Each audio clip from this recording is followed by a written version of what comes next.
시청자 여러분 안녕하십니까? 명쾌한주 김현선입니다. 불금에 만나는 본격 시사 토크 명쾌한주가 여러분과 함께합니다. 한 주간의 뜨거운 이슈를 명쾌하게 정리해보는 시간 명쾌한주는 제주 MBC 유튜브 채널을 통해서도 시청하실 수 있습니다. 명쾌한주 지금 바로 시작합니다. 이렇게 힘이 없으세요? 네. 오늘 첫 소식은 뭔가요? 네, 이번 주도 태풍 소식입니다. 아, 정말 태풍 힘든 한 주였습니다. 아주 네. 지긋지긋해요. 예. 어떤가요? 예. 이번에 예상보다 좀 진로가 어땠어요? 예. 네, 이번에 그 당초 예상보다는 동쪽으로 좀 빠져나갔는데 하지만 실제 제주를 지나갈 때 세력은 상당했습니다. 별로 약간 치우치긴 했지만 다르지는 않았어요. 네네. 예. 바비는 비보다는 바람이었다고 하면 이번 마이삭은 사실은 비바람이 동시에 몰아쳤어요. 예. 네, 그 오전까지만 해도 그 강수량은 많지는 않았었거든요. 오전에는 바람이 좀 거세게 불면서 강풍 피해가 있더라고요. 가로수가 쓰러지거나 시도등이 꺾이고 전선이 단락되면서 이제 정전 피해가 상당히 많이 발생했었는데 지금까지 집계된 바로는 3만여 가구에 정전 피해가 이제 발생한 것으로 집계되고 있습니다. 네. 비가 아침부터 종일 내리기는 했는데 별다른 큰 침수 피해는 없구나라고 생각을 했는데 이거 웬걸 퇴근 네. 무렵부터 아주 난리가 났어요. 네. 네, 그래서 저희들도 사실은 침수 피해 없이 넘어가나 했는데 퇴근 때부터 침수 피해가 이제 나타나기 시작을 했고 아무래도 그 한라산 쪽에 많은 비가 내리면서 비가 이제 하천을 따라서 계속 내려오니까 그러니까 저녁 퇴근 무렵쯤에 하천이 이제 범람하기 시작하면서 뭐 평화로나 애조로 뭐 이제 산록도로 같은 경우에 산에서 내려온 물이 이제 도로 침수되면서 차량들이 고립되기도 하고 뭐 영상을 보셨겠지만 이제 뭐 구조하는 장면들도 되고 평화로 노선을 다니는 버스가 이제 도로 통제가 되면서 운행을 중단하기도 했습니다.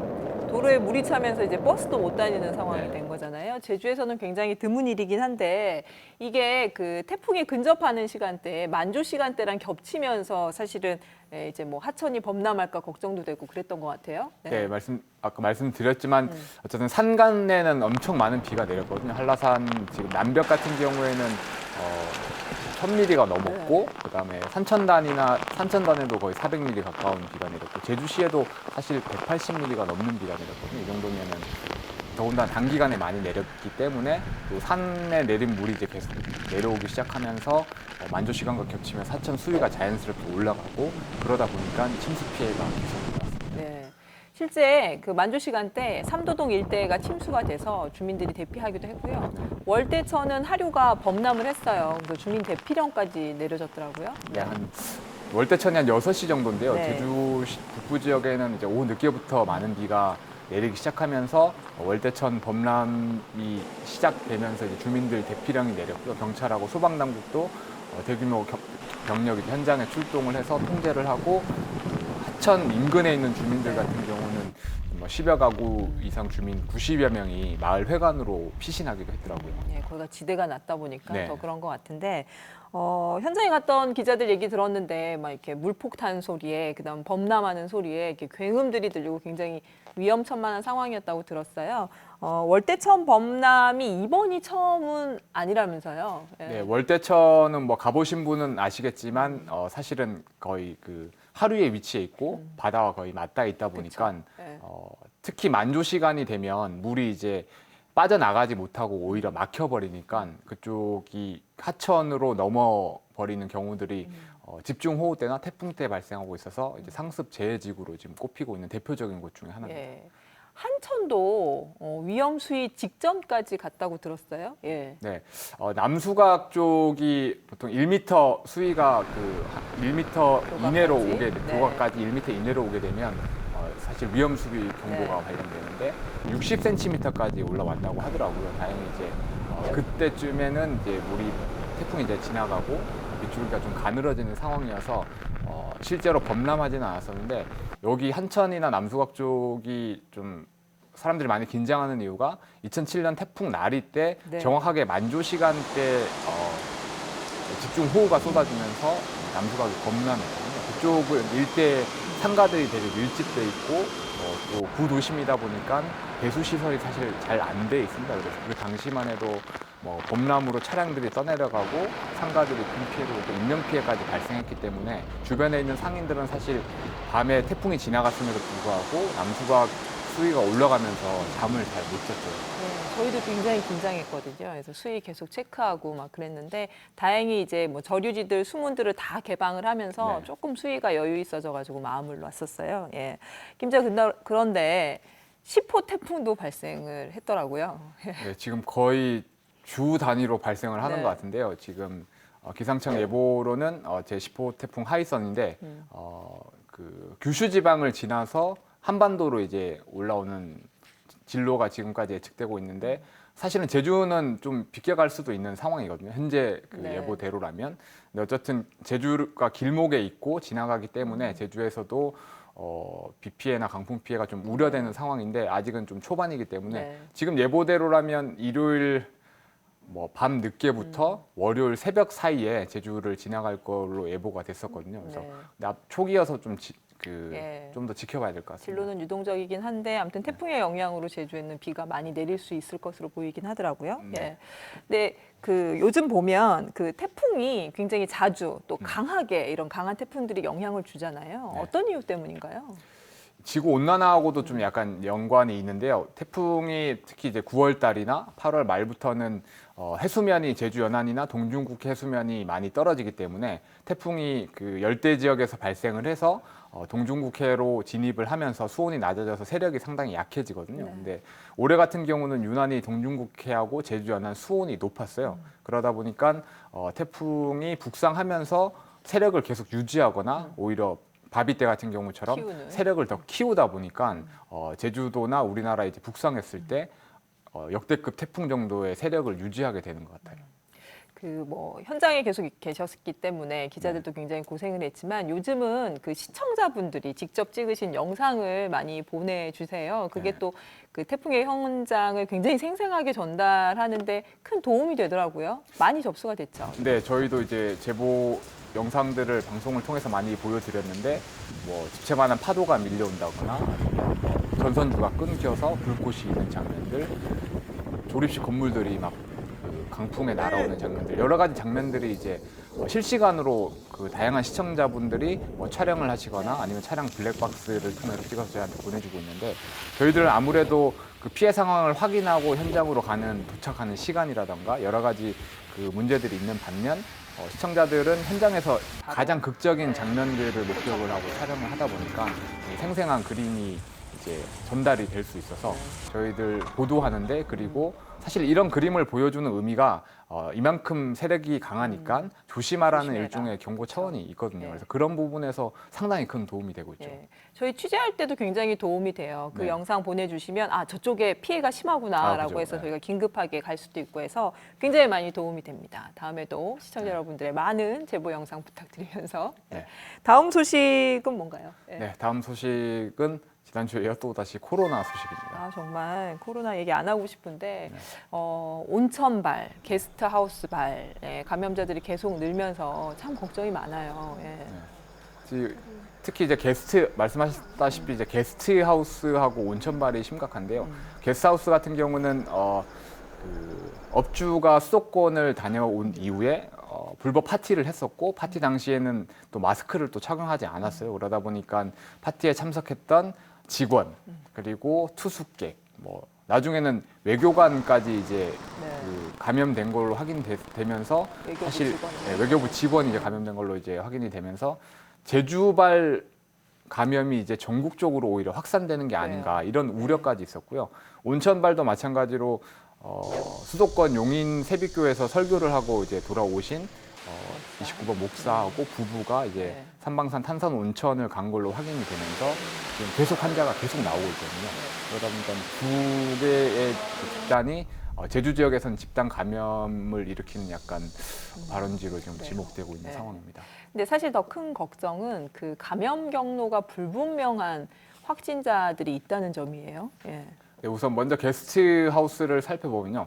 뭐 애초에는 그 업주가 수도권을 다녀온 이후에 감염이 이루어졌고 제주에 내려와서 불법 파티를 하면서 이 감염이 계속 확산됐다라는 게 초기 역학조사 결과였었는데 나중에 추가적으로 역학조사가 진행되다 보니까 오히려 업주가 투숙객에 의해서 접촉에 의해서 감염된 것으로 확인이 되면서 사실은 이 어디서부터 시작됐는지, 그러니까 우리 소위 얘기하는 뭐 깜깜이 환자 뭐 이런 식으로 지금 추정이 되다 보니까 역학조사하기도 상당히 힘들고요. 온천발 같은 경우에도 뭐 목사 부부가 다녀간 23일부터 감염이 이뤄진 걸로 초기 역학조사 결과에 나왔지만 역학조사를 하는 과정에서 42번 확진자가 나왔는데 이분이 벌써 23일부터 증상이 있었다고 이제 진술을 한 거예요. 근데 23일부터 증상이 있었다라는 거는 목사 부부가 간 날 전에 벌써 그쵸. 감염이 됐을 수 있다라고 가능성이 예. 있기 때문에 어디서 감염된지 모르는 거고, 그러다 보니까 당초에는 23, 27, 28일 삼방산 온천을 방문한 사람들 대상으로 진단 검사를 실시하다가 그 이전까지 이제 확대를 해서 네. 검사 인원도 앞으로 엄청 많이 늘어날 수가 있는 엄청 거죠. 늘어났고 사실 그 부분이 제일 걱정인데 네. 관공서가 폐쇄되는 일이 있었어요. 네. 네, 삼방산 온천발 감염자 중에 40번 확진자인데요. 이분이 그 화장품 방문 판매를 네. 하시는 분이다 보니까 관공서를 상당히 많이 돌아다녔더라고요. 제주도청하고 시청뿐만 아니라 보건소라든지 주민센터 같은 데를 돌아다니면서 공무원들한테 일종의 샘플 네, 화장품 제품이죠. 샘플을, 제품을 건네주고 또 제품 설명을 하는 과정이다 보니까 대화를 많이 하게 되잖아요. 더군다나 이분이 공공기관을 돌아다닐 때는 패션용 마스크를 쓰고 있어서 사실 비말 차단이 제대로 되지 않은 상황이어서 상당히 좀 우려가 됐었죠. 네. 그러다 보니까 제주도의 어떤 대책도 좀 많이 단호해진 느낌이 있어요. 예. 네, 우선은 그러니까 이 집단 발발 원인이 게스트하우스 온천이다 보니까 사실 여기에 좀 중점을 두는 것 같아요. 초점을 우선 맞춰서. 게스트하우스 같은 경우는 10인 이상 이제 모이지 못하도록 집합 제한 명령을 발동을 했는데 또 게스트하우스에서 일종의 이제 꼼수 같은 거죠. 9명을 이제 모객해서 파티를 벌인다든가 이런 것들이 SNS상에서 계속 여전히 이제 진행되고 있는 사실이 확인이 되다 보니까 이제는 게스트하우스에서 3명 이상 모이지 못하도록 조치를 취했고, 근데 사실 게스트하우스에 3명 이상 모이지 못하는 거는 상당히 엄격한 그럼요. 조치거든요. 예. 그리고 삼방산 같은 경우는 사실 마스크가 문제잖아요. 40번 확진자가 관공서에서 패션 마스크를 썼고, 뭐 롯데마트나 이런 대형 매장이나 극장 이런 데 돌아다닐 때는 아예 마스크를 쓰지 않고도 다닌 게 나왔거든요. 그러다 보니까 공무원만 500명 정도 이제 검사를 받았고, 접촉자도 지금 50명이 넘는 상황이다 보니까 마스크 착용이 중요하다고 판단을 해서 기존에는 고위험 시설, 뭐 노래방이나 유흥주점 업소 안에서만 그 마스크 착용을 의무화했었는데 이번에는 뭐 공공기관이나 종교시설, 뭐 카페 이런 데도 마스크 착용을 의무화하도록 했고, 다음 달 13일부터는 이제 착용을 하지 않을 경우에는 10만 원의 과태료를 부과하기로 했습니다. 다음 달부터 이제 10만 원 과태료를 부과하게 되면 뭐 단속을 계속 하겠다는 건가요? 마스크 착용 여부에 대해서? 네, 자치경찰단과 동행해서 이제 본격적으로 단속을 하기 때문에 어떻게 결과가 나올지는 좀 더 지켜봐야 될 것 같습니다. 네. 시간이 좀 있긴 있는데요. 예. 마스크 쓰고 손 잘 씻고 굉장히 간단한 실천인 것 같긴 하지만 그 실천을 하느냐 안 하느냐에 따라서 사실은 결과는 굉장한 큰 차이를 두기 때문에 저를 비롯해서 다들 유념하시고 잘 실천을 하셔야 될 것 같고, 제주는 그동안 그래도 코로나19 상대적으로 좀 청정 지역이다 이런 게 있어서 이제 관광객들도 좀 오고 뭐 이랬잖아요. 근데 제주에서도 이제 확진자가 늘면서 지역 경제가 다시 정말 얼어붙게 생겼어요. 네. 사실 모든 이제 기점이 그 광복절 연휴였던 것 같아요. 광복절 연휴 그러니까 광복절 연휴에는 오히려 제주를 방문한 관광객이 전년보다는 오히려 소폭 증가를 했었거든요. 근데 광복절 연휴를 기점으로 사랑제일교회라든가 수도권 광화문 집회를 중심으로 전국적으로 이 확산이 다시 재확산이 되고 있고, 제주 같은 경우도 그동안은 뭐 일주일에 한두 명씩 대부분 그 수도권에서 방문한 사람이 이제 확진 판정을 받았었는데, 지역 내에서도 뭐 2차, 3차, 4차까지 감염이 이루어지다 보니까 제주를 방문하는 관광객 수도 확실히 많이 줄었죠. 그러다 보니까 관광업계뿐만이 아니라 사실 많은 식당이나 뭐 커피숍이나 이런 외식업체들도 상당히 큰 타격을 받고 지금 손님이 돌아다녀봐도 확실히 눈에 띄게 준 것 같더라고요. 아무튼 N차 감염이 지역 내에서도 현실화가 되다 보니까 예, 불가피한 상황인 것 같은데 하루빨리 좀 코로나19가 종식이 됐으면 좋겠습니다. 예. 네. 마지막 소식으로 가볼까요? 네, 마지막은 예래 휴양용 주거단지 소송 관련인데요. 버자야가 제주도와 제주시를 상대로 했던 소송을 취하했습니다. 최근에.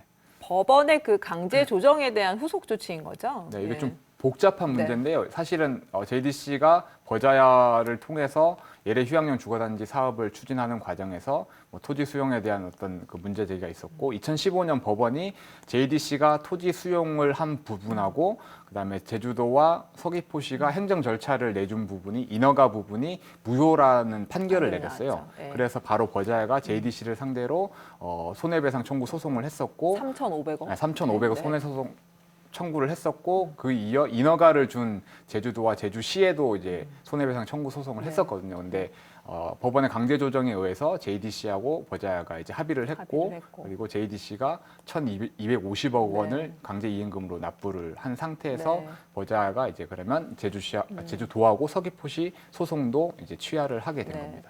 어쨌건 소송은 일단락이 됐는데 여전히 과제는 많아요. 네. 네, 가보시면 아시겠지만 상당히 큰 부지에 아직 건물들이 이제는 엄청 흉물처럼 남아있거든요. 근데 소송은 일단락됐지만 어쨌든 JDC가 사업권이라던가 이런 부분을 다 이전을 해야 넘겨받아야 되고 그러고 나서는 이 건물을 어떻게 또 활용할지 이런 활용 계획도 수립을 해야 되기 때문에 적지 않은 고민이 있을 걸로 보입니다. 네. 이제 이번 한 주도 수고 많으셨습니다. 다음 주에 뵙죠? 네. 네. 김찬영 기자였습니다.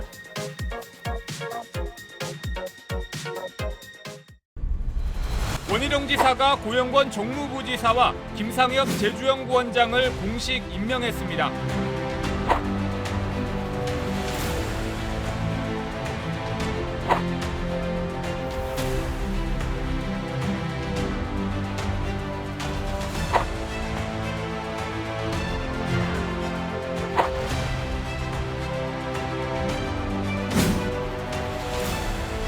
6년 전 협치를 강조하며 스스로 인사청문 대상을 확대해놓고는 협치와 소통의 상징이었던 인사청문회가 지사의 오만과 독선으로 변질됐다고 비판했습니다.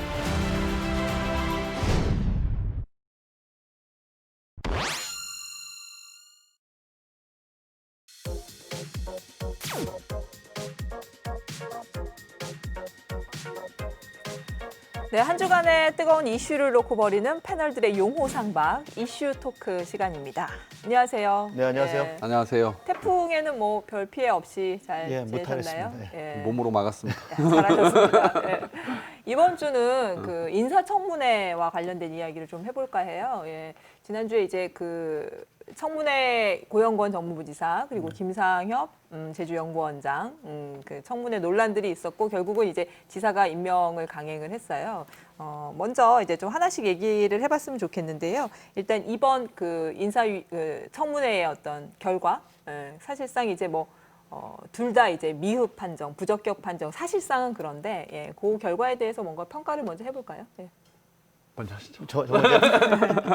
그러니까 인사청문회 지금 이제 제주연구원장은 법적이나 제도적으로 좀 근거가 없죠. 네. 이게 정무부지사는 이제 특별법이 있는데 인사청문회 개최에 인사청문회 대한 개최가 예. 있는데 글쎄요 뭐 미흡 그리고 부적격 판정을 받았는데 원희룡 도지사가 임명을 강행했기 때문에 이게 한두 번에 있는 일이 아니라 계속해서 연이어서 이런 인사청문회 결과, 도의의 결과와 다른 인사권자로서의 결정을 내렸기 때문에 지금 여론은 굉장히 좀 나쁘다. 특히 이제 이럴 거면 인사청문회를 왜 하느냐라고 하는 청문회 무용론까지 제기되고 있는 상황이니까 뭐 이런 여론에 대해서 원희룡 도지사께서 좀 겸허히 좀 들으셔야 되지 않을까 싶습니다. 네, 간단히 먼저 평가를 해보고. 네. 뭐 들으셔야 된다는 게 전적으로 공감하고요. 네. 이 도의 무용론이라고 하는 부분은 답답함의 표시지 뭐 도의 인사청문회 제도 자체가 필요 없다 이건 전 아니라고 생각을 하고 김상엽 연구원장에 대해서는 그 제주연구원장이 원희룡 지사 때 강기춘 교수하고 김동정 교수 두 분이 했죠. 네. 저는 초기에 왔었으면 좋겠다. 좋았겠다. 왜냐하면 이제 녹색성장 비서관을 해서 나름대로 전국적인 네트워크도 강하고 또 원 지사가 이제 뭔가 새로운 도전 혁신을 시작을 할 때 외부에서 인사를 과감하게 발탁하는 모양이었으면 좋겠는데 이게 여러 가지 그 대선 경선 레이스 참여 여부와 관련해서 이제 도마에 오르다 보니까 그런 어떤 능력이나 이런 어떤 그 연구원장으로서의 어떤 그 경영 능력 이런 부분들이 좀 잘 보이지 않는 거 아니냐 하는 그런 아쉬움이 있다. 그 본질적인 평가보다는 예, 예. 이왕 얘기가 나온 김에 이제 내용적인 측면에서 하나씩 짚어보죠. 일단 연구원장의 인사청문회에서 이제 뭐 그 4대강 전도사다, 뭐 그리고 이제 그 연구원장이 대표로 맡고 있는 사단법인의 네. 용역 일감 몰아주기가 있었다, 뭐 이런 얘기들이 나왔어요. 내용적인 측면에서 좀 각자의 생각들을 좀 이야기들을 시작을 해보죠. 일단은 논란이 있을 수밖에 없는 거예요. 그러니까 이명박 정부 시절에 미래비서관을 했잖아요. 근데 미래비서관의 자리가 당시에 가장 큰 논란 중에 하나가 4대강 사업이었습니다. 물론 이제 그 지금도 4대강 사업과 관련해서 일부 좀 야당 쪽의 인사들은 뭐 긍정적인 평가를 하고 있지만, 근데 많은 전문가들이 얘기할 때 실패한, 그리고 한반도 대운하의 소위 말하면 변형이었다는 게 명백한 사실이죠. 그렇기 때문에 그 부분에 대한 정책적인 반성과 성찰을 하고 있느냐라고 하는 부분들이 좀 중요한 평가 요소였을 것 같아요. 근데 인사청문회 과정을 보면 그런 부분에 대한 건 모습은 보이지 않습니다. 예, 물론 이제 정책을 하다 보면 뭐 정책적인 과오가 있을 수 있죠. 근데 그 과오에 대한 성찰이 전제가 된 이후에 그런 부분들을 겸허히 좀 반성하고 모습을 보였다고 한다면 뭐 제주연구원장 자리도 결국은 이제 도지사의 인사권자인 도지사의 의지가 중요하니 아마 도의에서도 그 정도는 좀 받아들일 수 있는 부분이 아니었는가 싶은데 이제 그런 부분이 끝까지 없어서 굉장히 아쉬웠고, 그리고 일감 몰아주기는 좀 명백히 봐도 좀 꼼수 아닌가 싶어요. 그래서 자, 이런 인사를 미리 원희룡 도지사가 생각을 했다면 이런 식의 꼼수는 좀 수가 얕은 게 아닌가라는 싶어요. 뭐 4대강 전도사다 뭐 이런 주홍 글씨를 붙여서 비판하는 건 저는 옳지 않다고 생각하고요. 그 이명박 정부 때 사업 중에서 이제 4대강만큼 이제 평가가 이제 극과 극을 달리는 그런 사업도 없지 않습니까? 대신에 이제 지금 문재인 정부에서 그린 뉴딜 하잖아요. 네. 녹색 성장이에요, 사실은. 그러니까 이제 정부에서 어떤 네이밍을 붙이느냐에 따라서 이게 그 용어가 좀 다른 것처럼 보이지만 기본적으로 기후 변화에 대응하는 새로운 경제 성장 전략을 고민하는 측면에서는 전 김상엽 비서관의 경험이 좀 굉장히 중요할 수 있다. 특히 우리 제주도가 청정의 어떤 그 환경을 전제로 한 성장 전략을 고민한다면 상당히 적임자라고 또는 볼 수 있다 하는 생각이 들고요. 아까 일감 몰아주기나 부실용역 문제는 그 문종태 의원이 그 얘기 했더라고요. 감사위원회에서 감사를 좀 해야 되겠다. 전 감사를 해야 된다고 생각합니다. 감사를 통해서 정확히 그렇게 해서 이야기가 돼야 될 김상엽 부분이지. 연구원장이 했던 용역이 정말 문제가 있는지 없는지를 밝혀주는 게 김상엽 연구원장의 그 의혹을 털어주는 입장, 김 연구원장 본인을 위해서도 저는 좋다고 생각해요. 문제가 있으면 정확히 드러내고 그렇죠. 서로를 위해서. 그래서 네. 어쨌든 이번에 연구원장으로서 온 시기가 좀 아쉽긴 하지만 기본적으로 새로운 어떤 활력을 연구원에 불어넣을 수 있는 그런 측면에서는 전 긍정적으로 볼 수도 있다 이렇게 생각합니다. 고영권 부지사에 대해서는 어떻게 생각하세요? 그러니까 예. 정무부지사, 고영권 정무부지사와 김상엽 연구원장은 좀 이력이 다르죠. 그러니까 김상엽 연구원장은 그러니까 미래비서관 하면서 정치권에서의 이력이 있는데 고영권 정무부지사는 전혀 그런 이력이 없어요. 그냥 변호사로서의 일인데. 청와대에서 일한 것도 정치권인가? 그렇죠. 뭐 정치적인 부분에 있다고 그렇죠. 하면 되죠. 국가 근데 정책을 다뤘던 경험이 예. 소중하다 생각하거든요. 그러니까 그게 뭐 소중하다 안 소중하를 떠나서 이력이 다른 건 분명해 보여요. 다만 이제 처음에는 큰 뭐 어떤 소지가 있을 것이냐라고 하는 그런 관측들이 대다수였는데 부동산 문제가 뭐 크게 농지법 좀 발목을 위반이나 뭐 잡았거든요. 증여세 그러니까 탈루나 있었죠. 그런 부분들에 대해서 뭐 투기다 아니다 뭐 이렇게 논란이 있을 수 있는데 뭐 농지법 위반과 관련된 부분들은 본인도 실수를 인정했기 인정을 때문에 그 부분과 관련해서는 충분히 좀 사과가 필요하다라고 보고요. 그래서 지금 보면 일반적인 제주도민들의 눈높이와 좀 맞지 않은 부분들에 대해서는 이제 뭐 어차피 정부제가 됐으니까 좀 겸하게 좀 반성하고 그 반성을 하는 모습을 좀 보여야 된다고 생각합니다. 저는 고영권 부지사 개인을 떠나서 네. 이게 우리 한국 사회 또 좁게는 제주 사회에 고위공직자가 가져가야 될 지금 현재 요구되는 가장 중요한 덕목이 뭐냐? 전 부동산 투기는 안 된다고 생각해요. 저는 이번에 외람되지만 선을 좀 넘었다. 이 상태로 이런 것들이 계속 반복된다면 과연 제주 사회의 어떤 불로소득을 근절하고 소득 균형을 우리가 정의를 세우겠다는 어떤 도민적 공감대를 앞으로 어떻게 이끌고 갈 거냐, 도정의 책임자로서 저는 그래서 굉장히 부적절한 임명이었다 생각을 합니다. 그 두 부지사와 연구원장에 대한 평가가 두 분이 약간 엇갈리시는 것 같은 느낌이 들어요. 예. 근데 도의회가 아무튼 인사청문회 끝나서 이제 연구원장에 대해서는 이제 부적격 네. 판정을 내렸고, 부지사에 대해서는 애매모호하게 네. 이야기를 했어요. 뭐 사실상 내용 보면 이제 부적격인 것 같기는 한데 이제 명확히 명시하지 않고 아무튼 약간 뭐 미흡하다 뭐 이런 식으로 이제 결론을 내렸는데 이거에 대해서도 굉장히 비판의 목소리들이 많아요. 그러니까 제가 먼저 얘기할게요. 먼저 하세요. 인사청문 특별위원장이 강성균 의원이에요. 네. 이분이 모질질 못해요. 개인적인 문제인 송재호 것처럼. 후보 선거운동 막 열심히 하시다가 제 선거 사무실에 와서 앉아 있어요. 저희 초등학교 선배예요. 애월이죠. 예, 그러니까 상대 후보 민주당이니까 민주당 후보를 막 열심히 하는데 네. 고향 후보한테 미안한 거라 네. 저는 공인이면 오지 말아야 된다고 생각했는데 와 있는 분 또 가라고 할 수도 없잖아요.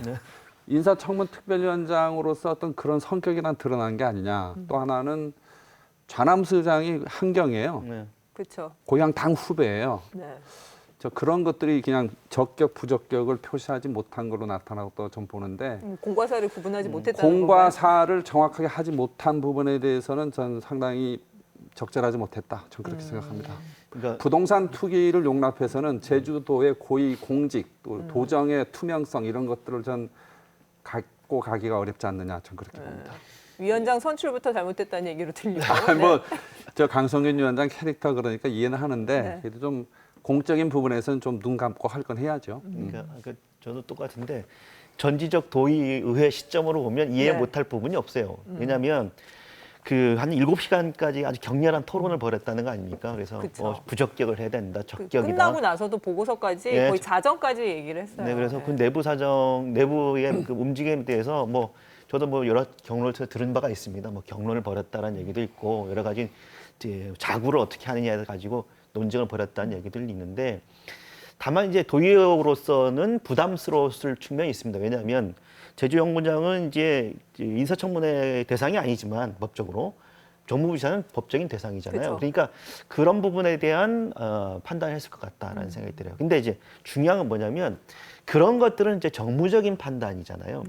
근데 이제 지금 제주 지역의 여론은 그런 도의회가 정무적인 판단을 하기보다 인사청문 제도가 갖고 있는 제도적 문제에 대해서 좀 본연의 역할을 좀 더 해줬으면 어땠을까라고 하는 아쉬움을 던지는 게 있죠. 그러니까 그런 측면에서 본다고 한다면 아까 얘기했지만 저도 마찬가지지만 우리 사회가 공적인 영역과의 사적인 영역이 구분이 잘 안 되는 특히 이제 이 인맥과 학연과 지연으로 이어진 그런 사회이기 때문에 부담스러운 측면들이 있죠. 그래서 어려운 건 맞죠. 예, 그런 네. 것들이 좀 작용하지 않았나 이렇게 생각을 합니다. 그럼 이번 청문회에 국한하지 말고 그간에 했던 인사청문회를 쭉 보면 도의원들이 이제 인사청문 특위 의원으로 이제 지명이 된 그 의원들이 보면 질문의 내용이나 이런 것들이 기존에 이제 언론에서 나왔던 수준에 머문다거나 뭐 되게 강하게 지적을 해놓고 결국 이제 결론에 가서는 그냥 뭐 적격으로 한다거나 뭐 이런 모습들을 좀 많이 보여줬어요. 예, 그런 부분들은 어떻게 보시나요? 먼저 하시죠. 그러니까 저는 그러니까 의혹을 제기하려면 명백한 팩트가 있어야 되고 그 팩트를 확인을 통해서 당사자로부터 사실관계를 확인하는 과정이 필요할 텐데 이번에도 물론 뭐 여러 가지 부동산 문제라든 이런 부분들 특히 이제 일감 몰아주기 이런 부분들은 있었지만 그러니까 이미 언론에서 노출됐던 부분들도 있고요. 그래서 그걸 반복하는 수준도 있었고 그리고 의혹 제기라고 하는 것이 명백한 팩트에 근거하지 않은 인사청문 내용을 보면 약간의 윽박질이거나 네. 아니면 뭐 뜬구름 잡는 이야기, 넘겨짚는 식의 이야기를 유도신문 식으로 후보자들에 대한 이야기를 하는 것 자체는 물론 그것을 캐낸 것 자체 과정이 중요하긴 하지만 그 인사청문회를 보고 있는 도민들이 봤을 때는 도의회가 이게 우리의 권한을 위임해 줬는데 그 위임된 권한을 좀 제대로 쓰고 있는가? 행사하고 있는가? 라고 하는 좀 의구심이 좀 들죠. 사실 이게 인사청문회 인사 대상자에 대한 검증의 기회도 되지만 인사청문회 위원으로서 네. 참여하는 도의원들에 대한 검증의 기회도 되는 거예요. 스스로에 대한 검증. 정치라고 하는 게 결국은 공론의 장에서 도민들의 평가를 받는 거기 때문에 네. 그런 면에서는 아까 그 우리 앵커께서 사회자께서 질문하신 그런 내용은 도의원들 보고 좀 분발해라. 네. 뭐 그런 뜻으로 하신 거로 좀 이해하고 도민들도 좀 그건 바라고 있다 뭐 생각합니다. 의미는 없습니다. 이야기를 끌고 가기 위한 거고. 예. 근데 사실 그 인사청문 특위위원들도 어려움이 있을 거예요. 예. 그 뭐 무슨 수사권이 있는 것도 아니고, 그리고 또 뭐 얘기 잘못했다가 국회의원들은 면책특권이라도 있지만 도의원들은 그런 것도 없고, 네. 어떤 제도적인 한계 뭐 이런 부분, 그러니까 그 인사청문 특위위원들이 제대로 활동을 하는데 어떤 한계들도 있을 것 같거든요. 근데 이제 인사청문 제도 자체가 국회도 그렇고 이렇게 개인의 신상을 터놓는 식으로 우리 사회가 좀 잘못 받아들이고 있는 측면들이 좀 일정 부분 있거든요. 그러니까 능력과 자질을 검증할 수 있는 방법이 뭐냐, 이게 굉장히 우리 사회 좀 고민해야 될 부분이 있는데, 국회와 달리 도의회가 갖고 있는 권한이 상당히 약해요. 아까 말씀드렸지만 이게 면책특권이 없다 보니까 그게 자칫 잘못하면 명예훼손의 염려도 있는 거고요. 그렇기 때문에 그 해당된 지위에 맞는 능력을 가지고 있느냐에 대해서 그 검증할 수 있는 여러 가지 방법들이 필요한데, 지금은 도의회가 갖고 있는 능력이라고 하는 게 도의원 개인의 능력과 그리고 정책자문위원과 전문위원들의 조력, 이 정도밖에 없어서 그와 관련해서 인사청문회 관련해서는 특별한 도움을 받을 수 있는 제도적 보완, 이런 것들이 좀 머리를 맞대서 좀 논의를 시작을 해야 될 때가 아닌가 싶습니다. 저는 뭐 그런 말씀을 하는 취지는 이해는 하는데요. 도의원들만큼 그 정도의 권한을 갖고 있는 집단이 없어요. 제주 사회에서. 당연히 고위공직자 예정자에 대해서 질문을 할 수 있는, 공식적인 질문을 할 수 있는 제도적으로 보장된 자리에 있잖아요. 저는 그 정도면 충분하다. 면책특권까지 요구하는 거는 우리가 국회의원인 경우는 검찰이라든지 또 국정원이라든지 또 정부 여당에 대한 어떤 비판의 경우, 그런 경우이기 때문에 도입된 면책특권의 제도이긴 하지만, 지방의회는 지방의회 고유의 어떤 성격이 있지 않습니까? 그거에 맞게 하면 되고, 특히 이번에 그 연구원장 자리 같은 경우에는 인사청문회 대상이 제주특별법에 없는 자리임에도 불구하고 네. 원희룡 지사가 제안을 해서 도의회가 받아들이고 확대된 이제 거죠. 확대된 예. 거죠. 네. 좀 긍정적으로 봐요. 그렇게 넓혀서 많은 사람들의 공정한 검증의 무대에 서서 고위공직을 한다고 하는 것은 전 확대될 필요가 있고 또 상당히 유용했다 이렇게 생각합니다. 단 그 도의 인사청문회 무용론 나오는 그 자체로 어떤 그 인사청문회 제도상의 한계 때문에 못했다. 네. 전 그런 건 아니라고 봐요. 좀 더 의원들이 분발하고 열심히 하면 전 충분히 성과를 낼 수 있다고 생각합니다. 그러니까 제가 생각하는 건 무슨 면책특권이 필요하다 이게 아니라, 일단 인사청문회 제도 자체가 갖고 있는 긍정적인 문제가 있겠죠. 청문회가 없었다고 한다면 우리가 일반 도민들이 들여다볼 수 없는 여러 가지 자질 문제와 관련해서 검증이 할 수 있고요. 그 사회적 공론장에서 논의가 될 수 있다는 그 자체만으로도 인사청문 제도가 갖고 있는 긍정적 효과가 있어요. 다만 이제 자꾸 이제 무용론 나오는 것은 도의회 판단이 인사권자에게 이 임명권에 어떠한 영향력도 주지 못하고 있다라고 하는 한계 때문이잖아요. 근데 그런 부분에 대해서는 도의회 내에서도 또 상임법이라든지 특별법에 관련해서 그런 부분에 대해서 이제 뭐 일정 정도의 구속력을 가질 수 있는, 그러니까 물론 이제 인사권자의 인사권을 어느 정도까지 구속할 거냐라고 한 논쟁은 있을 수 있습니다만, 그런 게 좀 필요해 보인다라는 겁니다. 이게 보완하는 것이. 근데 이제 그게 경계선인데 네. 인사권을 보장을 하면서 인사청문회 제도를 통해서 견제를 하는 거잖아요. 근데 지금 뭐 원희룡 도지사가 인사청문회 결과 상관없이 계속 임명을 하는 걸 보고 인사청문 무용론이 나오는 건데, 원희룡 지사 개인을 떠나서 이 문제는 전 제도적인 관점에서 어떻게 보냐 하면 도지사의 권한이 너무 세다. 제왕적 도지사 속에서 나온 거다. 예전에 사개 시장 군수가 있고 네. 도지사가 있는, 그래서 제주 사회에 권력이 일정 정도 분배된 상황이었다면 과연 이런 결과들이 나왔겠는가. 그래서 좀 악화된 민심의 여론이 도정에 전달은 되지만 네. 도지사의 어떤 결심을 바꿀 만큼만 영향력을 발휘하지 못하는 이유가 견제된 권력이 다른 권력들이 없기 때문에 아닌가 하는 그런 판단을 해본다면, 제왕적 도지사로서의 어떤 폐해를 극복할 수 있는 시장 직선제라든지 이런 부분들이 전 인사청문회 제도하고 보이지 않지만 실제로는 많이 연결돼 있다고 봐요. 근데 아무튼 저는 이제- 좀 다른 생각이 뭐냐면 자꾸 우리가 뭘 얘기하다 보면 제왕적 도지사 이렇게 얘기해요. 특히 도의원들도 마찬가지합니다. 실제로 몇몇 도의원들 만나서 이야기해 보면 특정 사안과 관련해서 자신들의 힘이 없다 이렇게 얘기를 하신 분들도 있거든요. 근데 물론 제도적으로 그런 건 알겠습니다만 도민들의 눈높이에 보자고 한다면 그러라고 도의원을 다수당을 만들어준 거잖아요, 민주당으로. 그러면 그 다수당이 갖고 있는 힘을 가지고 제대로 된 견제를 역할을 해주고, 막 제도가 안 되면 제도를 바꾸려고 한 노력들, 그리고 그 노력들을 통해서 자신의 정치적 역량을 좀 펼쳐달라는 주문일 텐데, 그런 건 안 하고 자꾸 제도 탓만 하고 있단 말이에요. 그러면 그게 문제가 아닌가 싶어요. 이게 정당의 책임 정치 네. 활성화, 그다음에 도지사한테 집중된 권한을 분산하는 차원에서의 어떤 시장 직선제에 대한 논의, 인사청문회 제도에 대한 개선 이런 것들이 함께 어우러져야만 실질적인 어떤 효과가 있지 효과는 않겠나 있겠죠. 있겠다 그럼 보기. 또 이제 뭐 제도적인 한계가 있다 하더라도 근데 도의회가 제 역할을 해야 되는 거잖아요. 저희 그 위치에서 할 수 있는 범위만큼 뭐 아무튼 뭐 공과사를 아까 구분해야 된다는 이야기도 하셨고 그 안에서 이제 제대로의 자기의 권한을 행사하는 노력도 필요하다고 했는데 어쨌거나 지사가 그 도의회의 어떤 인사청문회 결과와 관계없이 계속 임명을 강행하는 것들이 반복이 되다 보니까 아까 뭐 계속 얘기가 나오고 있지만 무용론 얘기나 이런 부분들이 나오는 건 사실이거든요.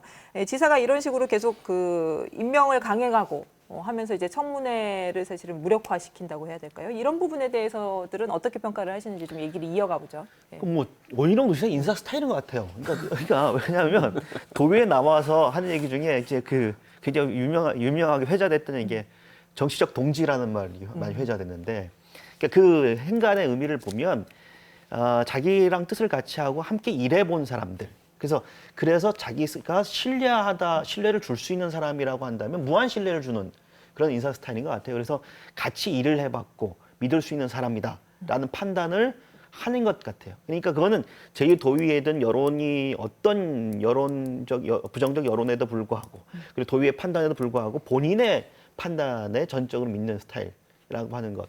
그게 가장 크게 작용하는 것 같고 뭐 그러면 인사권자가 원희룡 도지사니까 도지사가 그렇게 생각하면 어쩔 수 없는 거죠. 근데 다만 그렇게 계속된 어떤 인사들이 이 도민 사회의 여론, 이 부정적 여론을 그렇지 굉장히 이제 악화시킬 수밖에 없는 어떤 정치적 태도임에는 분명히 보인다 이렇게 보이죠. 우리 가랑비에 옷 젖죠. 네, 이게 가랑비도 이게 계속 맞다 보면 흠뻑 젖어요. 좋죠. 저는 원희룡 지사한테 꼭 그 말 네. 드리고 싶어요. 지금 인사청문회 결과에 대해서 계속적인 이렇게 그 인사청문회 무용론이 나올 정도까지 온다고 하는 거는 한번 되돌아봐야 된다.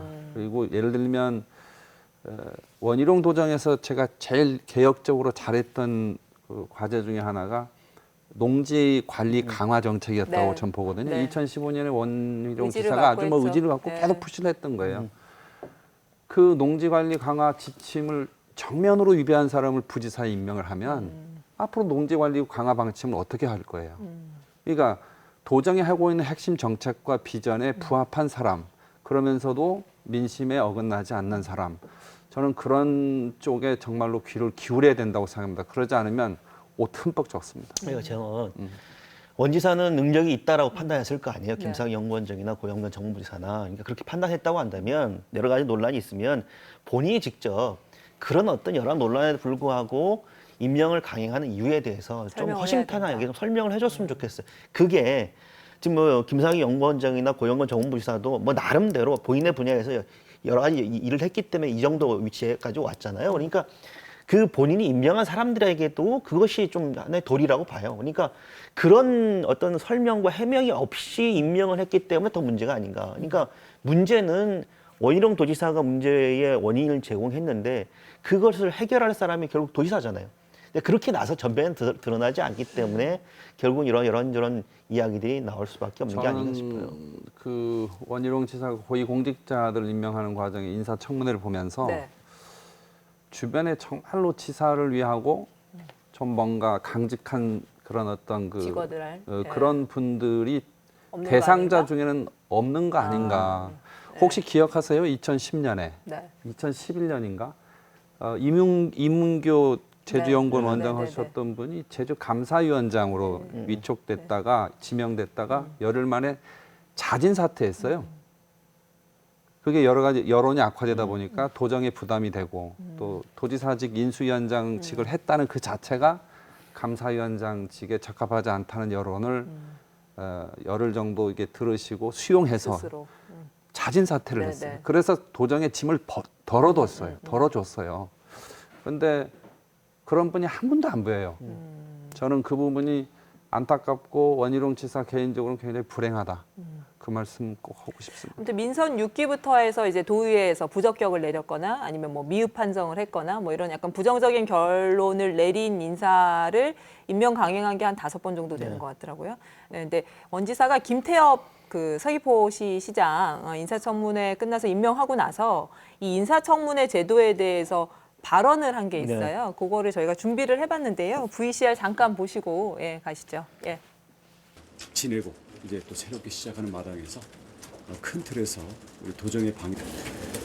오늘 청문회 제도에 대해서 제가 뭐 일일이 이렇다 저렇다는 말씀은 안 드리겠습니다. 근데 지금처럼 제도도 그 제도적인 뒷받침 틀도 하나도 없이 저희들이 아무튼 자진해서 5개 기관입니까? 우리가 규정이 없는 청문회를 저희가 의회와의 협조 차원에서 하고 있는데 이런 점에 대해서 과연 이게 어떤 이게 효력이 있는 것인지 그리고 여기에서 과연 어떤 내용으로 청문회가 진행돼야 되는 건지에 대해서 저는 좀 더 제도화가 됐으면 하는 바람이고요. 그런 점에서는 만약에 이게 의견을 적격 부적격으로 내는 게 이거는 사실 국회에서도 그렇게 안 하는 거거든요. 그러니까 이런 점들이 있기 때문에 이런 점들에 대해서 상당한 논의의 여지가 있다. 이 정도만 말씀을 드리겠습니다. 이제 스스로도 이제 제도 개선이 필요하다. 지금 상황은 본인이 이제 인사청문회 대상을 확대하자고는 했지만 지금 상황에서는 청문회 자체가 약간 애매하고 그리고 적격 부적격 내는 것도 안 맞다. 그럼 청문회는 왜 하는 걸까요? 다시 본질적인 문제에 대해서 다시 가게 되는데. 그러니까 지금 이제 본질적으로 이게 좀 답답한 게 있죠. 그러니까 물론 저 얘기 자체가 어떤 맥락 없이 들으면 다 옳은 얘기예요. 구구절절 필요한 얘기죠. 근데 인사청문 제도, 인사청문 대상을 확대한 것도 원희룡 도지사고, 그리고 확대하면서 여러 가지 의견을 제시하게 이렇게 시작된 것도 결국 원희룡 도지사인데 마치 남 이야기하듯이 저렇게 하면 듣는 도민들 입장에서는 의아할 수밖에 없고요. 그렇게 적격 부적격이 문제가 된다고 한다면 그거 관련해서 국회의 인사청문회 제도와 준해서 좀 해달라고 도의회에 요구하면 되잖아요. 처음에 할 때부터. 그런 것들에 대한 어떤 도의회와의 정책적 협의는 하지 않고 본인의 의견을 마치 남 이야기를 한다는 건 문제다. 그러면 이게 왜 어떤 문제가 생기냐면 인사권자인 본인은 내게만 비난이 오는 것이 아니라 본인이 선택한 인사들이 있을 거 아니에요. 뭐 제주시장, 서귀포시장 이분들에게도 소위 말하면 도리가 아니다. 그러면 문제는 원희룡 도지사가 스스로 해결하는 게 옳다. 그렇게 생각이 들어요. 우리 부지사는 도의 동의를 받나요? 감사위원장하고 감사위원장만. 정무부지사하고는 지금 아무튼 두 둘은 하게 돼 있고 감사위원장하고 정부지사는 특별법에 부지사는 동의를 받나요?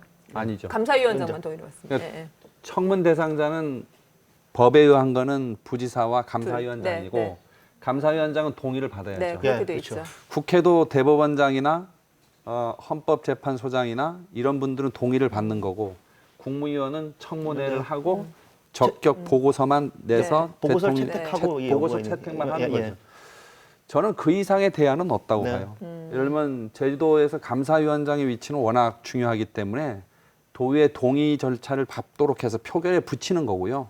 나머지 기관장에 대해서는 청문회 결과에 대한 민심, 또 어떤 도의 여론, 언론의 평가 이런 것들을 종합적으로 판단해서 도지사가 정무적으로 판단하는 게 저는 그 이상의 대안은 없다고 생각합니다. 중요한 건 거기서 나왔던 어떤 지적의 내용들이 수용해야 될 내용이냐, 수용하지 말아야 될 내용이냐에 대한 판단은 하는 걸 보고 도민들이 도정에 대한 평가를 하는 거 아니겠어요? 전 부동산 투기는 안 된다고 봐요. 정말 이 부분에 대해서는 도정이 심각하게 위기감을 좀 느껴야 된다고 봐요.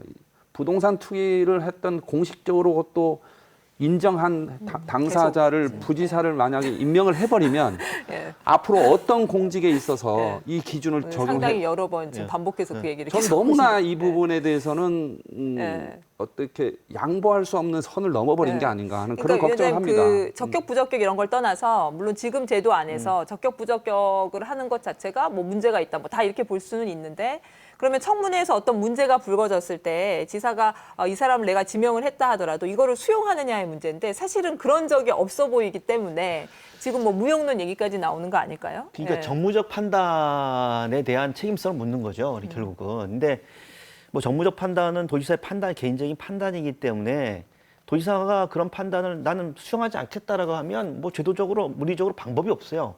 다만 아까 장소장 의원처럼 민심 여론이라고 하는 부분들이 있으니까. 근데 정치라고 하는 이 정치인은 여론이라고 하는 것에 굉장히 민감할 수밖에 없기 때문에 여론에 대한 압박 정도가 되지 않을까 싶고 그렇기 때문에 예를 들면 여러 가지 의혹이 제기됐잖아요. 그러면 본인은 해당 당사자는 청문회에서 해명을 했지만 그럼에도 불구하고 인사권자가 임명을 했다고 한다면 인사권자가 그런 어떤 여러 가지의 우려에도 불구하고 공직을 맡기는 이유에 대한 설명은 최소한의 설명이 좀 필요해 보인다 이거죠. 자연스럽게 제도 개선에 대한 이야기로 흘러갈 텐데 좀 어떤 것들이 필요할지 이 인사청문회의 어떤 실효성을 높이고 제대로 취지를 살리기 위해서 어떤 제도 개선들이 필요한지를 좀 얘기를 해보죠. 예. 기본적으로 청문회에서 그 나왔던 여러 가지 의혹이나 좀 문종태 의원이 얘기한 게 좀 합리적이라고 보거든요. 그런 부분에 대해 감사히 청구를 하겠다. 청구해서 그 감사 결과 보고 또 실정법을 실제로 위반한 부분이 있다면 도의회 차원에서 법적인 조치를 할 수 있는 것을 의무화하는 그런 걸 전 둬야 된다고 봐요. 예를 들면 드러내놓고 끝나니까 법률 위반한 것도 유야무야 돼버리는. 그러면 일반 서민들은 작은 것도 위반하면 처벌을 강하게 받는데 고위공직에 가는 사람은 뭐 지나면 다 문제가 없네. 이건 아니지 않습니까? 이런 부분들에 대한 제도적 개선이 좀 필요하다고 봅니다. 그러니까 이제 드러난 상황에서 고발할 수 있는 어떤 권한을 도의회에 주는 그러니까 국회와 같이 의무화시켜야죠. 예. 왜냐하면 정에 이끌려서 못할 수도 있으니까 예. 안 하면 직무유기가 되게끔 만들어야죠. 그렇게 하면 어차피 이제 지금 상황에서는 도의회의 견제 역할을 어떤 식으로 제도적으로 보장할 것이냐 이렇게 초점을 맞출 수밖에 없는 것 같고요. 뭐 여러 가지 뭐 시민 배심 문제 뭐 이런 얘기는 나오는데 오죽했으면 그러니까 그 얘기는 뭐냐면 도의회의 어떤 위임된 권한을 도의회가 제대로 못 쓰고 있다라고 판단하니까 오죽했으면 시민들이 직접 하겠다라는 얘기가 나온 거잖아요. 근데 그렇게까지 가는 것보다 도의회가 스스로의 권한을 어떻게 식으로 강화시킬 것인지에 대한 대안을 좀 만들어내고 이건 결국은 법을 바꿔야 되는 문제이기 때문에 지금 뭐 더불어민주당 국회의원이 3명이나 있으니까 이런 부분에 대해서 법의 제도를 좀 개선해야 하자라고 요청을 하고 의원 입법으로 바꿔서 통과시키면 될 거 아니에요. 그러니까 지금 상황, 정치적 상황에서는 가장 유리한 상황인 것 같아서 그 말로만 하지 말고 제도적 개선을 위한 실질적인 입법 활동을 좀 나설 필요가 있다. 다수당의 역할을 좀 해라. 예. 네. 하나만 더 간단하게 얘기를 하고 끝내죠. 그러면 인사청문회 대상 범위는 어디까지 갈 것인가? 그 원희룡 지사가 어쨌거나 그 정무부 지사랑 감사위원장 2개만 이제 의무적으로 실시하도록 돼 있는 거를 이제 스스로 이렇게 확대를 했어요. 뭐 행정시장이랑 뭐 출자 출연 기관장까지 확대를 했는데, 5개. 예. 실질적으로 어디까지 좀 인사청문회 범위를 정리를 하고 가는 것이 나은 것인지 간단하게 좀 의견들 주시죠. 저는 지금 원희룡 지사가 5개 기관장을 선제적으로 제안해서 네. 인사제도의 개혁과 혁신을 기하겠다고 했던 방침은 굉장히 시적절하고 취지는, 잘했다고 봐요. 네. 그런데 그 지역 사회가 좁다 보니까 인사청문회 과정에서 나온 여러 가지 그 미흡한 부분들에 대해서 도지사가 직접 이게 지적하고 뭔가 이렇게 시정을 하기에는 부담스러운 그런 부분이 있을 거 아니에요. 그래서 그런 부분들을 도의회 차원에서 아까 의무화하는 조항들이 네. 하나 좀 있었으면 좋겠고 그 예비 그 심사 제도로서 네. 집행기관에서 추천할 때 추천 그 위원회 같은 걸 조금 확대해서요. 네. 의회에 가기 전에 일정 정도 인사권자가 지명을 하기 전에 평가를 좀 더 공정하게 할 수 있는 그런 제도적 개선 장치가 필요해야만 있어야만 도지사의 운신의 폭이 좀 넓어지지 않겠나 그런 생각이 듭니다. 네. 저도 박사님 간단하게. 동의하는 게 인사권자가 초기 인사를 할 때 지명할 때 검증할 수 있는 제도적 장치가 좀 필요하다. 그게 필요하죠. 예. 그렇지 않으면 도의회에서 인사청문할 때 드러나는 문제가 감당이 안 되는 문제들이 생길 수 있으니까 그걸 사전에 미연에 방지할 수 있는 제도는 반드시 두 필요해 분이 보입니다. 오랜만에 의견 일치를 네. 보셨네요. 예, 마지막 정리를 하죠. 이제 그 인사청문회 논란과 관련해서 마지막으로 예, 한 말씀씩 전하는 순서, 예, 깨톡 순서입니다. 예. 누구부터 하실까요? 어느 분부터? 제가 꼭 하겠습니다. 인사청문회와 관련된 것만 해야 됩니까? 아니 뭐 하시고 싶은 말 마지막으로 예, 명쾌한 주 먼저 하세요. 이번 주 예, 마무리하면서 제가 여기 뭐 패널이긴 한데 또 도당위원장이다 보니까 예, 누구에게 어떤 이야기를? 원희룡 지사께 한 말씀 네, 드리겠습니다. 저기 카메라 3번 카메라 보시고 인사가 만사입니다. 아 짧고 굵게 끝내셨어요, 네. 빈 박사님? 저는 좀 다른 이야기 할게요. 네. 그러니까 지금 인사청문회도 되게 중요하지만 이번 주에 굉장히 중요한 이슈 중에 하나가 강정 해군기지 해군 참모총장의 사과 문제였는데 갑자기 예, 네. 여기 원샷 카메라 네. 여기 예. 그래서 부석종 해군 참모총장에게 한마디 합니다. 갑자기 뜬금포예요. 네, 뜬금포입니다. 예. 그러니까, 그러니까 사과를 하셨는데 12년 만에 진상조사 없는 사과는 뉘우침 없는 사과다. 진상조사 필요하다라는 말씀을 꼭 전합니다. 네, 다음부터 좀 주제에 관련된 깨톡으로 네, 마무리해 알겠습니다. 주시기를. 아니 우리 폭넓게 열어놓고 하기로 안 했어요. 네, 알겠습니다. 고맙습니다. 감사합니다. 네. 감사합니다. 감사합니다.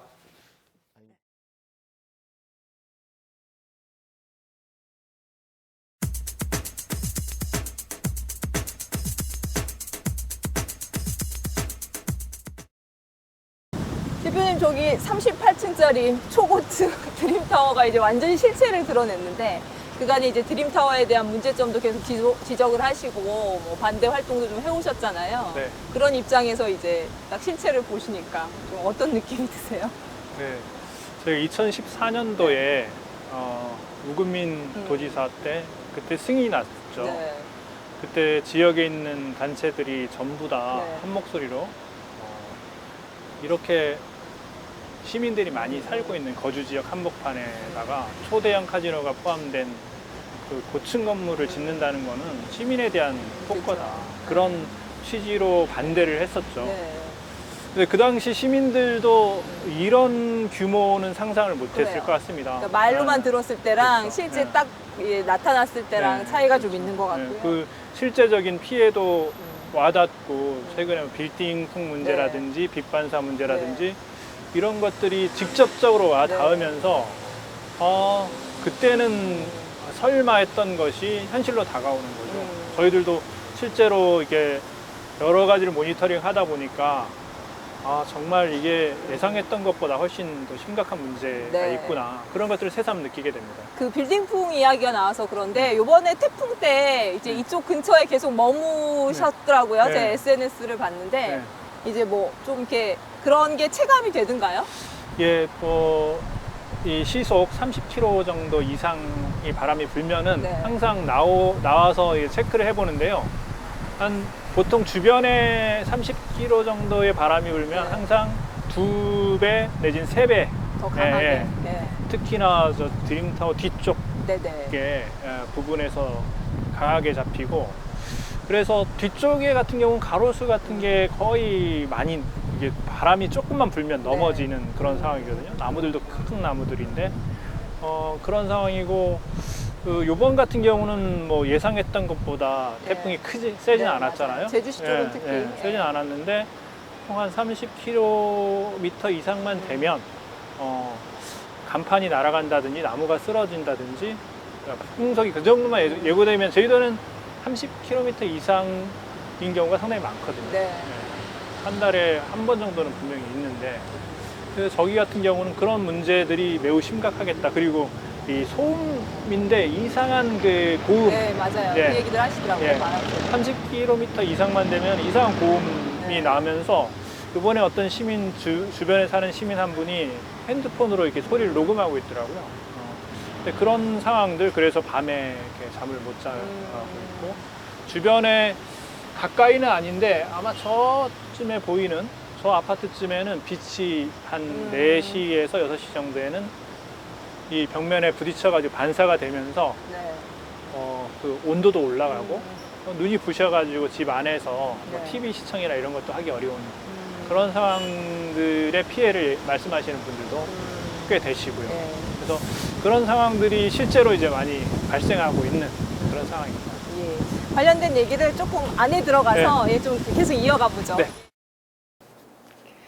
거기 이제 또 다른 문제가 이제 카지노가 들어가는 문제잖아요. 주변에 이제 주택가도 있고 뭐 아파트들 많고 막 이렇기 때문에 이제 최근에 이제 카지노 영향평가 심의를 통과를 했어요. 예상했던 결과신가요? 네, 맨 처음에 이 드림타워가 지금 롯데 호텔에 있는 카지노를 옮겨오는 거잖아요. 그렇죠. 그래서 드림타워에 카지노 계획이 있다는 것들은 도민들이 대부분 다 알고 계시고 그걸 앞두고 카지노 영향평가를 하겠다 하는 것들은 사실 결국은 이곳의 여러 가지 영향들을 보고 판단을 하겠다는 건데 굳이 지금까지 도지사가 이것들을 뭐 여러 가지를 고려해서 해왔는데 그 앞서서 카지노 영향평가를 도입하겠다는 것은 이것에 기대어서 뭔가 부담을 덜겠다 하는 의도로 저는 봤어요. 약간 면죄부를. 네. 그리고 그 당시만 하더라도 뭐 경제적인 효과라든지 이런 것들에 좀 이 배점이 네. 많은 그런 것으로 봐서 이것은 뭐 통과시키기 위한 그 수순. 명분 쌓기 아니냐 그렇게 말씀을 드렸던 기억이 있고요. 네. 사실 가장 중요한 게 이곳이 학교가 13개가 밀집돼 있고요. 네. 그리고 2종, 3종 주거단지가 주변에 꽉 들여차 있거든요. 그러니까 주거 밀집 지역이라는 거예요. 세계 어느 곳에도 이런 곳에 카지노를 허가하기 위해서 심의를 하는 그런 데가 없어요. 네. 뭐 싱가포르나 심지어 마카오 같은 경우도 이런 주거 밀집 지역에 카지노를 허가 여부를 검토하기 위해서 심의 대상이 안 되는 거죠. 네. 주거권, 학습권에 명확한 침해가 있을 걸로 예상되는데 그것과 경제적 효과를 같은 선상에 놓고 평가를 하고자 심의를 한다는 것 자체가 이거는 도정의 철학의 문제다. 원희룡 도정이 사실 시민들의 주거권, 학습권을 그 경제적 효과랑 같은 선상에 놓고 볼 수 있느냐 하는 점이고 심지어는 그 배점이 주거권, 학습권이 200점이고 경제적 효과가 300점이라는 거죠. 그리고 나머지 500점이 그 드림타워 측에서 조사한 여론조사 결과하고 드림타워 측에서 제출한 어떤 사회적 기여 방안. 그러니까 그게 지켜질지도 명확하지 않은 거고 고용효과 같은 경우도 이 신한월드 같은 경우도 뭐 도민 얼마 고용하겠다 얘기해 놓고 지금 25%도 약속을 이행하지 않고 있거든요. 그러니까 그런 상황이기 때문에 이게 실제로 실현될 가능성도 명확하지 않은 또 그거 실현하지 않더라도 제재할 방안도 없는 그런 약속을 가지고 평가를 한 것 자체가 이 평가 자체가 매우 문제가 있었다. 그렇게 보고 있습니다. 시민 기준 자체가 너무나 좀 편향적이고 네. 어떤 허가를 주기 위한 네. 수순일 수밖에 없는 그런. 그러니까 주거권, 학습권 같은 게 헌법적 기본권인데 이거를 경제적 효과랑 같이 놓고 본다는 것 자체가 문제다.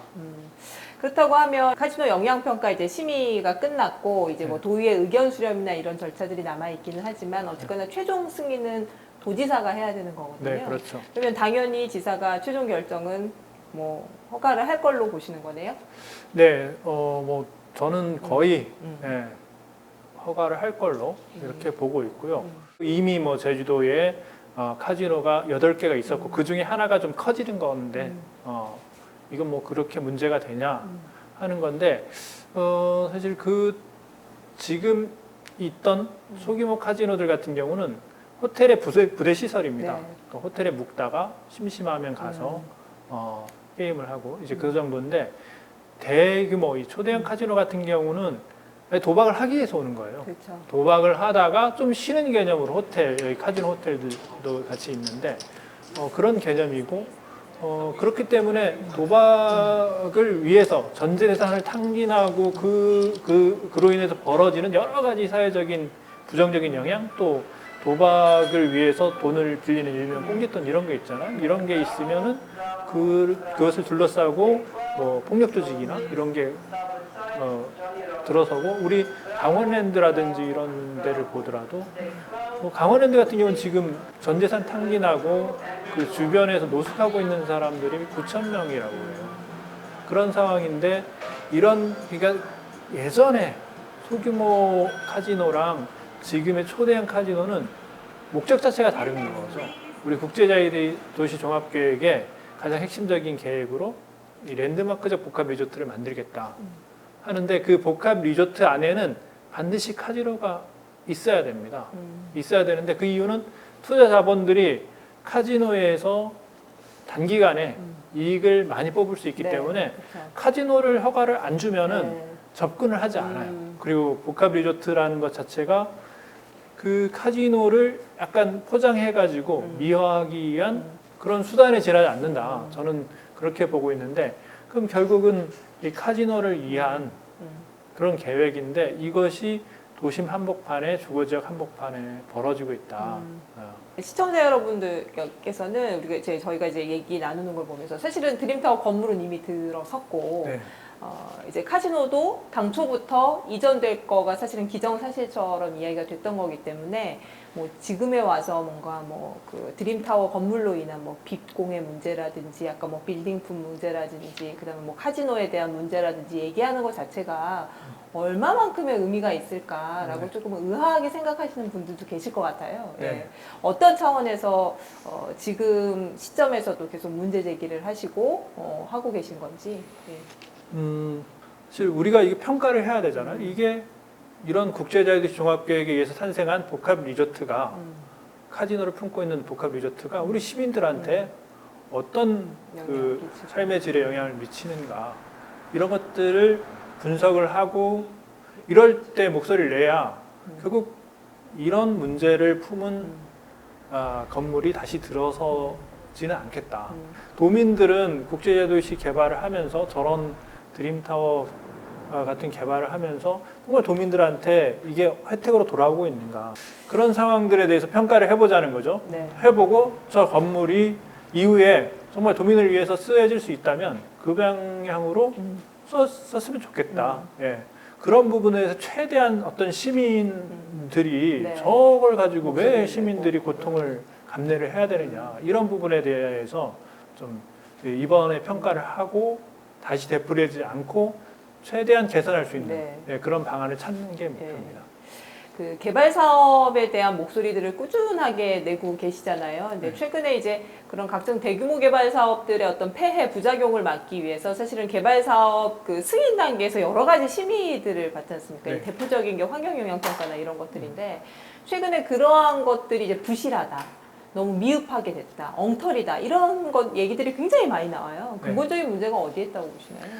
환경영향 평가 자체가 사실 사업자 쪽에서 고용한 용역업체에 의해서 진행되고 있습니다. 그 평가서 자체가 그렇게 만들어지고 있다 보니까 사업자한테 유리한 방향, 어쨌든 사업을 되게 하는 네. 방향으로 평가의 기초 그렇죠. 틀이 이제 만들어지고요.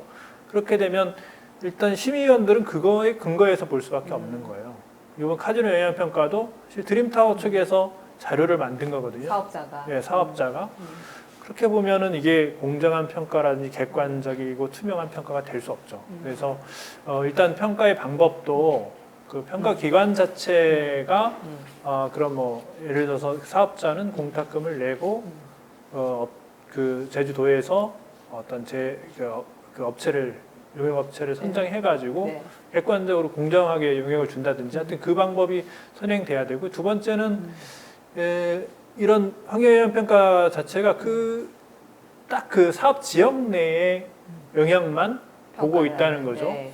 옆에 골프장이 이미 하나 있는데 또 골프장이 지어지면 이게 더 그 악영향이 더 커지는 거예요. 시너지를 느껴서. 네. 더 커지는데 그거는 감안하지 않는 거죠. 지금 그 환경영향 평가의 문제가 또 거기에 있고요. 또 하나 이제 환경영향 평가 심의위원 구성들이 상당히 공무원들이 많이 포함되어 있고요. 그러면 도정의 방향에 끌려가는 그런 환경영향 평가가 될 수 있고, 그리고 뭐 그게 이제 심의위원 자체가 좀 공정하지 못하게 되는 그런 결과도 나오는 문제가 있거든요. 네. 그래서 세 가지를 말씀드렸는데 하나는 네, 네. 어쨌든 이 평가서를 제출하는 기관 주체 네. 문제 그리고 이제 환경영향평가 심의위원회 구성 문제, 그 이웃한 그런 환경과 또 영향을 이제 미치는 어떤 범위? 예. 교차적으로 네. 검토를 해야 된다. 이런 네. 부분들이 좀 제가 봤을 때는 좀 네. 문제가 되는 것 같습니다.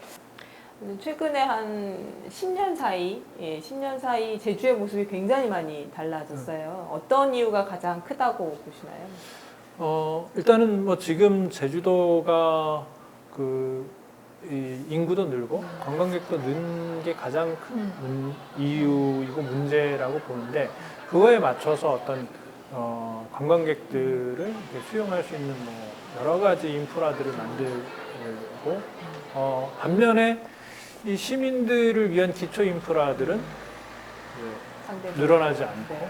그러다 보니까 어떤 환경 수용력 문제가 이제 최근에 가장 큰 화두가 되고 있는데, 기초 환경시설, 예를 들어서 하수처리장이라든지 쓰레기 매립장이라든지 이런 것만 얘기를 하지 않거든요. 네. 사실 제주도 같은 경우는 절대적으로 지하수에 의존하기 때문에 지금 지하수도 고갈 신호를 보이고 있고요. 여러 가지 관광지 자체도 너무 많은 사람들이 몰리면은 그 관광지의 매력이 떨어지게 되는 거죠. 결국은 이게 환경 수용력이라는 것은 여기를 찾는 관광객조차도 좀 만족할 수 있는 범위가 있고, 여기 제주의 매력을 느낄 수 있는 범위가 있는 만큼 단순히 어떤 그 환경 기초 시설 인프라만 갖춰진다고 이게 되는 건 아니고요. 제주의 가치가 지속 가능하게 유지될 수 있는 그런 범위라는 건데, 그런 부분에서 제주도민 누구나 지금 너무 많다. 그렇게 느끼실 거예요. 교통 문제라든지 여러 하수처리 문제라든지 쓰레기 처리 문제라든지 이런 것들이 우리 피부로 지금 네. 닿고 있기 때문에 지하수도 지금 문제가 되고 있고, 그래서 그런 부분들이 좀 지금 제주도가 겪고 있는 가장 좀 핵심적인 문제고, 네. 지금 이 문제를 좀 평가를 해야 된다. 제주도가 지금처럼 양적 성장의 그런 정책으로 가야 되는가, 국제종합계획처럼. 그런 부분에서 지금 우리 도민들도 뭔가 바뀌어야 되고, 그리고 문제다 이렇게 느끼는 그런 지점이 아닌가 보고 네. 있습니다. 결국은 그런 얘기들이 이제 도민의 삶의 질이랑 연계되어 있는 것 같거든요. 그러니까 도민의 어떤 삶의 질, 그러니까 제주의 가치를 지키면서 도민들의 삶의 질을 높이기 위해서 가장 먼저 좀 실천이 필요하다고 생각하는 부분 하나 제안을 하신다면 어떤 게 있을까요? 네. 저는 뭐 계속 얘기가 되는데요. 관광객 총량제가 좀 돼야 된다고 봅니다. 그러니까 도민들이 어쨌든 일정 정도의 합의가 필요하고요. 뭐 지금도 제2공항 문제가 가장 큰 제주 지역의 갈등 사안이기도 하고, 첨예한 의견들이 좀 서로 맞닿는 그런 지점이기도 한데, 그런 부분에서 제주도의 미래상을 가지고 좀 합의를 이뤄야 되는데요. 예전처럼 뭐 도정이 이걸 이끌어가는 방식이 아니고 좀 큰 공론화 장에서 지금 뭐 국제종합계획 문제도 있고 제2공항 문제도 있고, 이것들은 결국 도민들이 이 부분에서 문제라고 생각하는 부분들은 제주도가 이대로 가도 되느냐 하는 그런 문제의식이라는 거죠. 그래서 이 지점에서 예전에는 뭐 다 이게 도민의 뜻이고 도민의 수건 사업이고 그렇게 해왔지만, 정작 도민들로부터 어떤 우리가 이거다 해서 도민들로부터 모아진 그런 것들은 아직 없었다. 저는 그렇게 생각합니다. 네. 가전인수격으로 해석하는 분들도 계시지만, 네. 어쨌든 그런 부분에서 뭔가 지금 시점에서는 도민들이 큰 어떤 고민과 모아지는 그런 장이 있었으면 좋겠다. 도민 합의를 바랍니다. 이룰 수 있는. 네. 네. 네. 오늘 말씀 고맙습니다. 예. 달콤한 그림처럼 언제나